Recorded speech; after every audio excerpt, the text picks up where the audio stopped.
प्रिय शिक्षार्थियों, आपका स्वागत है। आह्वान कविता पर बात करने जा रहे हैं। यह कविता सुप्रसिद्ध कवि मैथिली शरण गुप्त की एक सुप्रसिद्ध रचना भारत भारती से ली गई है। इसमें रचनाकार ने भारतीय राष्ट्रीय स्वाधीनता आंदोलन का जो चित्र उकेरा है, उस समय की परिस्थितियों का जो आकलन किया है, वह बेहद रोमांचक और आज भी प्रासंगिक है। 1912 के लगभग की यह रचना है और मैथिली शरण गुप्त ने जब उस समय की परिस्थितियों को देखा तो उन्हें ये महसूस हुआ कि जनता निराश और हताश होकर आंदोलन के लिए जागरूक नहीं है। इसीलिए उन्होंने जनता को जगाने की कोशिश की और यह जागृति का मंत्र पूरे भारत भारती में व्याप्त है। रचनाकार अपनी लेखनी के माध्यम से स्वाधीनता आंदोलन की लड़ाई लड़ रहा था और नवजागरण के उदय के लिए उन लोगों ने शब्दों के माध्यम से, पुस्तकों के माध्यम से, अपने रचना कर्म के माध्यम से अलख जगाने की कोशिश की। यहाँ भी मैथिली शरण गुप्त ने यह बताने की कोशिश की है कि भाग्य के भरोसे बैठने की ज़रूरत नहीं है, बल्कि हमारा जो पुरुषार्थ है, हमारा कर्म है, उसके बल पर हमें आगे बढ़ना चाहिए। गीता का भी उपदेश है, कर्मण्येवाधिकारस्ते मा फलेषु कदाचन। उसके अलावा जब विवेकानंद कहते हैं कि उठो जागो और तब तक न रुको जब तक सफलता न मिल जाए, मंजिल न मिल जाए,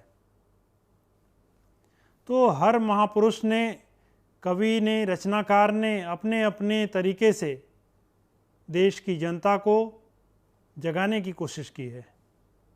और यहाँ भी गुप्त जी ने भाग्य की अपेक्षा कर्म को महत्व दिया है और विभिन्न उदाहरणों के माध्यम से यह साबित करने की कोशिश की है कि अपने आप हमें सफलता नहीं मिलती, उसके लिए परिश्रम करना पड़ता है। संस्कृत में भी कहा गया कि उद्यमेन ही सिद्ध्यन्ति, तो बिना मेहनत के, बिना परिश्रम के देश को आज़ाद नहीं किया जा सकता। यही मैथिली शरण गुप्त का संदेश था। आज भी अगर इस कविता की प्रासंगिकता और इसकी समीचीनता पर विचार करें तो हम देखेंगे कि आज भी देश की जो स्थिति है, इसकी एकता और अक्षुण्णता को बनाए रखने के लिए यह ज़रूरी है कि हम सब मिलकर देश की उन्नति और प्रगति के लिए कार्य करें।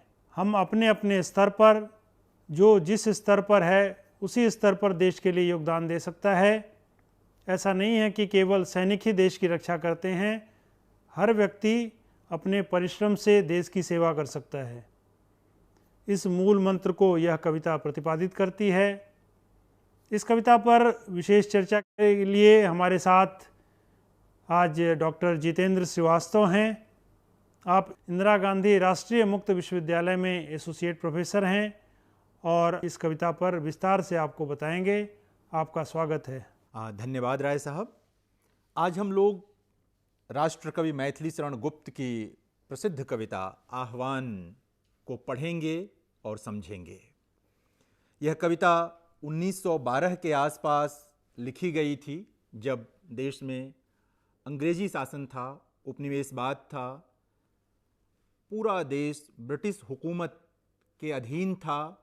और ऐसे समय में हमारे जो कवि थे, कथाकार थे, रचनाकार थे, वे किस तरह सोच रहे थे और किस तरह भारतीय जनता को जागृत कर रहे थे, जगा रहे थे, देश के लिए भी, समाज की उन्नति के लिए भी। यह कविता इसी विषय पर केंद्रित है। आइए पहले कविता को समझने से पहले इसका पाठ करते हैं। छोटी सी कविता है।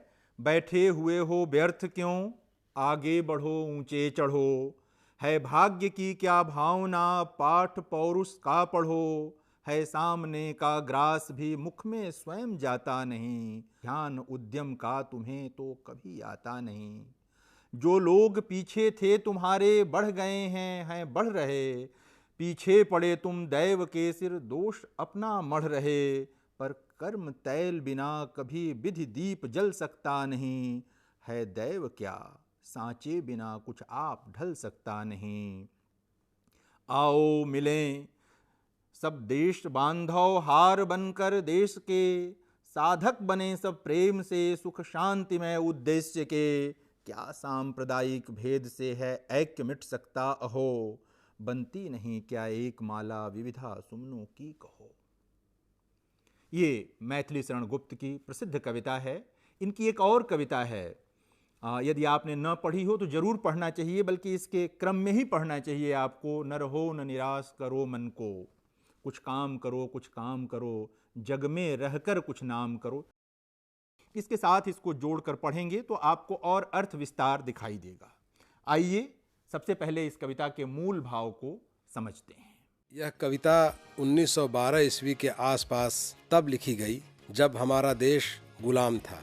देश के लोगों में हताशा, निराशा और निष्क्रियता थी। ऐसे में भाग्यवादी हो जाने का खतरा भी होता है।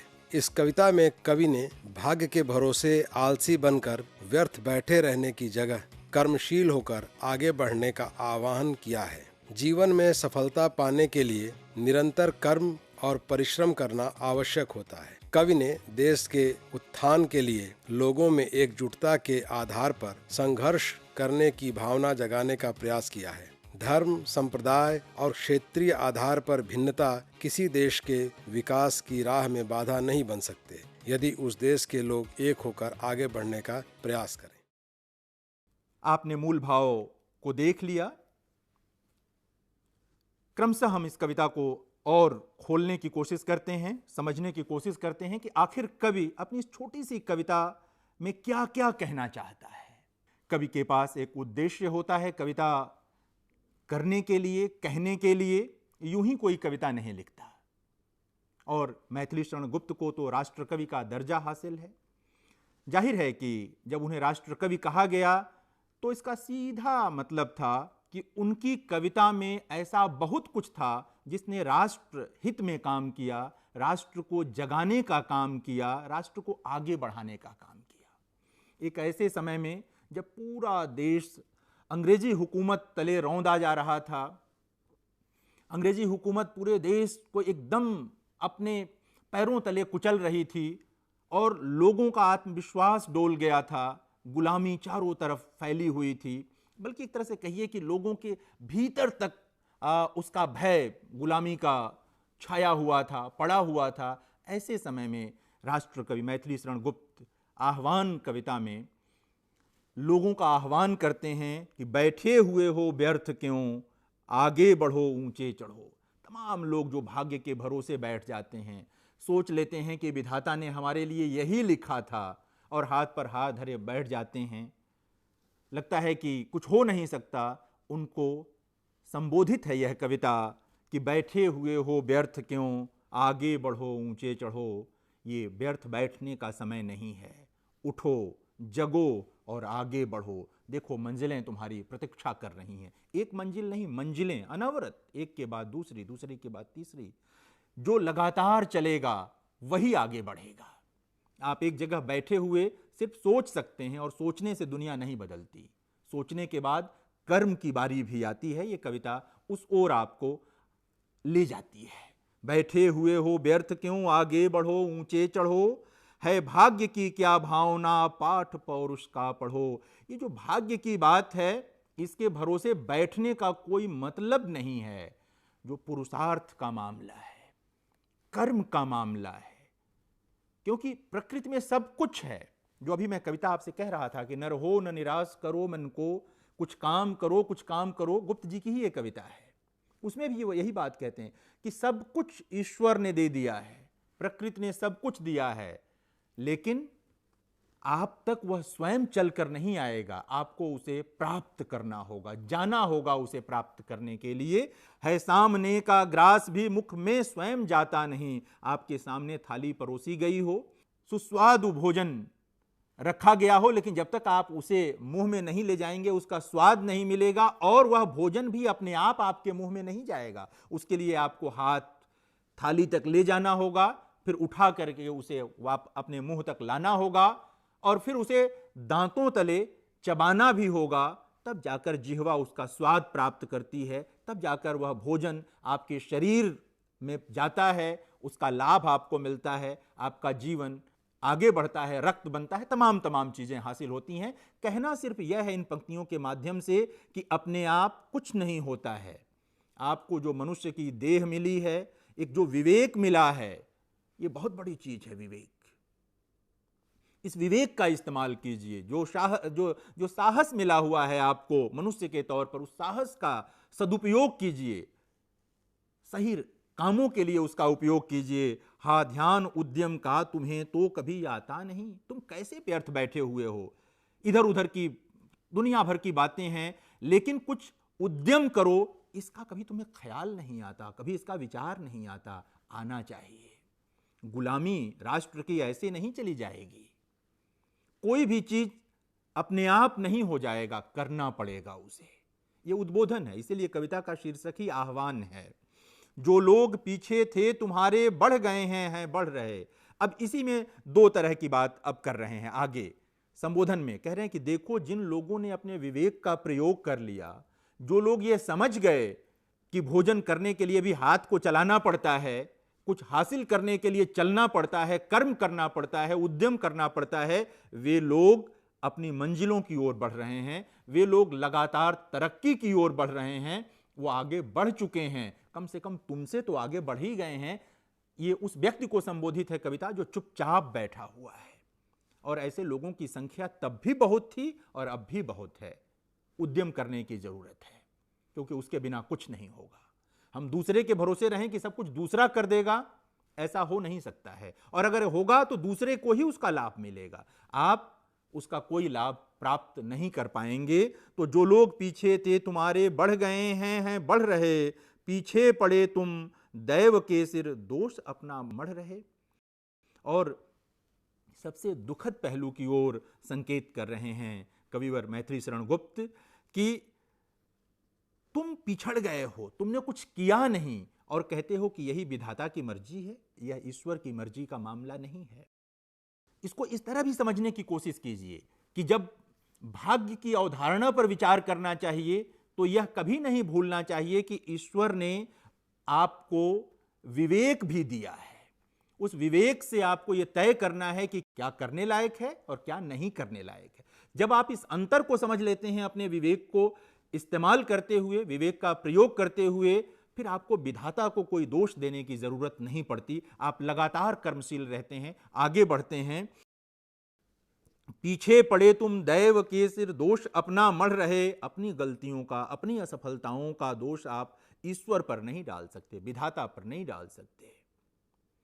वो आपकी अपनी गलती है, आपकी असफलता आपके अपने कारण से है, दूसरे के कारण नहीं है। और ये सारी असफलता दूर हो जाएगी यदि आप आज इसी क्षण उठ खड़े हों, कर्म के लिए आगे बढ़ जाएं और तमाम जो पीछे छूट गई चीजें उनको छोड़ दें, असफलताओं को पीछे छोड़ दें। जो तमाम आपके भीतर इस तरह के भाव थे कि मैं कुछ नहीं कर पाऊंगा, ये सब छोड़ दीजिए, आगे बढ़िए कि आप कर सकते हैं, हर चीज कर सकते हैं। ऐसा कुछ भी नहीं कि आप न कर पाए, बस उद्यम करने की जरूरत है, उस रास्ते पर बढ़ने की जरूरत है। पर कर्म तैल बिना कभी विधि दीप जल सकता नहीं। कहते हैं कि देखो, ऐसा है कि ये जो कर्म तैल, यानी कि जब तक आप कर्मशील नहीं होंगे, जब तक आप कर्म नहीं करेंगे, विधि दीप यानी कि जो विधाता ने दीपक चलाया, यानी कि भाग्य जो है आपका, वो खुल नहीं सकता है। ईश्वर ने, विधाता ने आपको मनुष्य का जन्म दिया, आपका भाग्य भी लिखा होगा, लेकिन वो एकाएक नहीं खुलेगा। उसके भरोसे मत बैठिए, कर्म अनिवार्य चीज है। और गीता भी यही कहती है। गीता ने भी कहा है कि भाग्य की प्रतीक्षा मत कीजिए, परिणाम की प्रतीक्षा मत कीजिए, कर्म कीजिए। कविवर मैथिली शरण गुप्त भी ये कहते हैं, परंपरा से जो अर्जित ज्ञान है, बुजुर्गों से जो अर्जित ज्ञान है, उसको देने की कोशिश कर रहे हैं कि कर्म के बिना दुनिया नहीं बदलती, कर्म के बिना जीवन नहीं बदलता, कर्म के बिना आंशिक परिवर्तन भी नहीं हो सकता है। भाग्य उसी का साथ देता है जो कर्मशील होता है। जो कर्म करता है भाग्य उसी के साथ आगे बढ़ता है। दैव क्या सांचे बिना कुछ आप ढल सकता नहीं। जब तक कोई सांचा न हो तब तक आप कोई आकृति नहीं गढ़ सकते।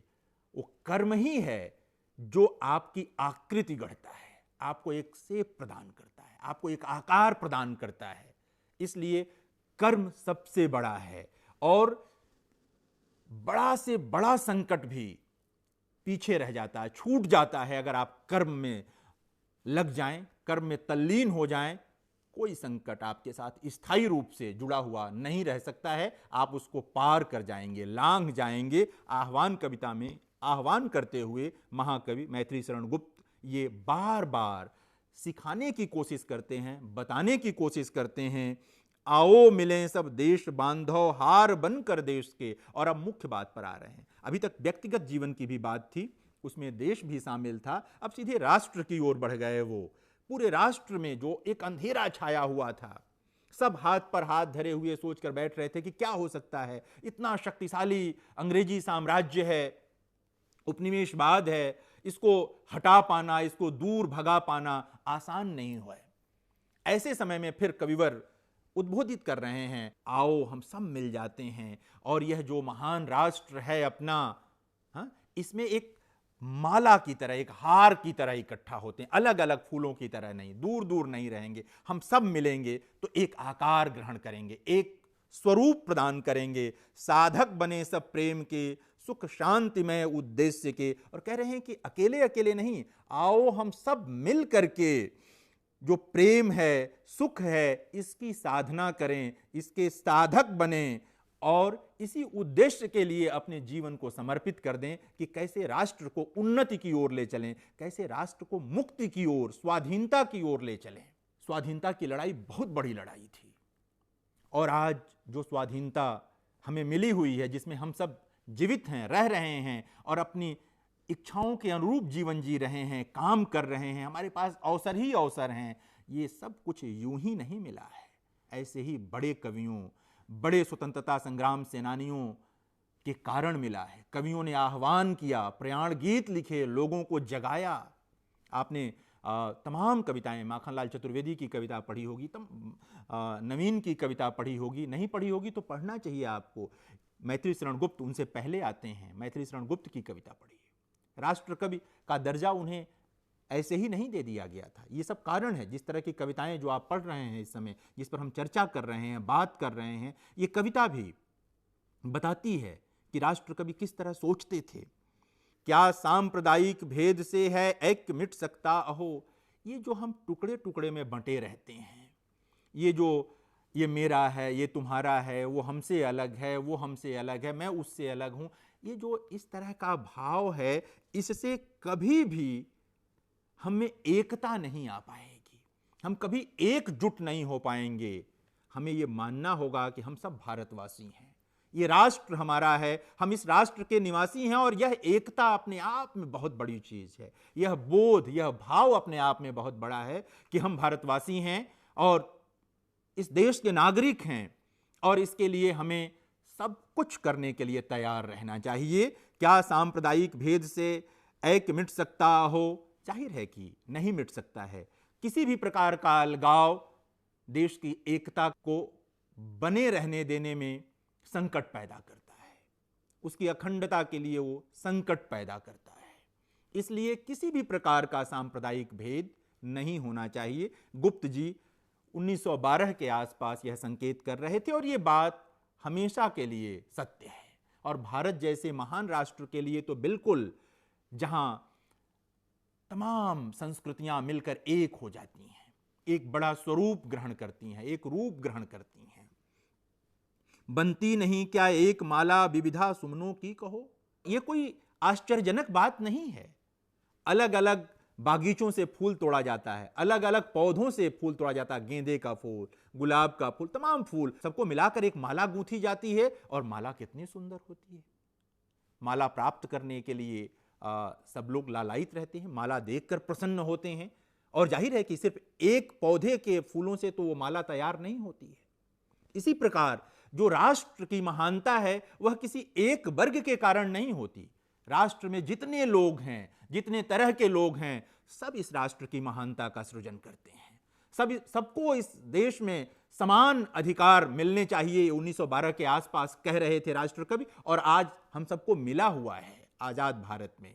और तब अंग्रेजों के खिलाफ लोगों को लड़ाई के लिए तैयार करने के लिए वो इसका प्रयोग कर रहे थे। और आज भी हमें अपनी एकता को बनाए रखने के लिए इस तरह की कविताओं को बार बार पढ़ना चाहिए। और यही वो बिंदु है जहां पर आपको ये समझना चाहिए कि कविता किसी भी समय में लिखी जाती हो, आने वाले समय में वो अपनी प्रासंगिकता अगर ढूंढ लेती है तो वो कालजयी कविता होती है, उस समय पर विजय प्राप्त कर लेती है। यह कविता जो अंग्रेजों के विरुद्ध संघर्ष के लिए लिखी गई थी, आजाद भारत में भी आज हमको एक बनाए रखने के लिए, हमारी एकता के लिए काम आने वाली कविता है। इसका संदेश आज भी हमारे लिए उतना ही बड़ा है कि जैसे अलग अलग वाटिका से चुने गए फूल माला बन सकते हैं, उसी तरह यह विविधता से भरा देश हम सबको उतना ही प्यारा है और प्यारा रहना चाहिए। और इसकी एकता के लिए हम सबको लगातार कोशिश करनी चाहिए, संघर्ष करना चाहिए।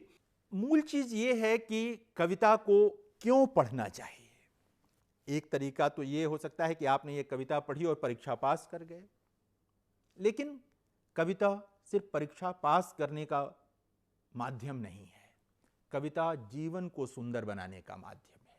यह एक कविता आपके भीतर कर्म की चेतना पैदा करती है, और यदि मनुष्य में एक बार कर्म की चेतना पैदा हो जाए तो फिर कोई भी मंजिल उसके लिए अप्राप्य नहीं है, वो प्राप्त कर सकता है।